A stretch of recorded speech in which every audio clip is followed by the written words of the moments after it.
దశాబ్ద కాలం పూర్తయింది.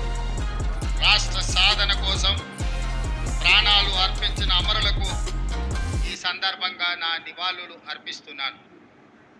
6 దశాబ్దాల మన కలను నిజం చేసిన నాటి ప్రధానమంత్రి శ్రీ మన్మోహన్ సింగ్ గారికి, నాటి యూపీఏ చైర్పర్సన్ శ్రీమతి సోనియా గాంధీ గారులకు తెలంగాణ సమాజం తరఫున ప్రత్యేక కృతజ్ఞతలు తెలుపుతూ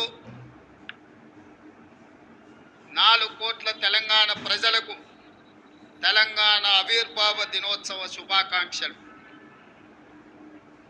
స్వేచ్ఛ తెలంగాణ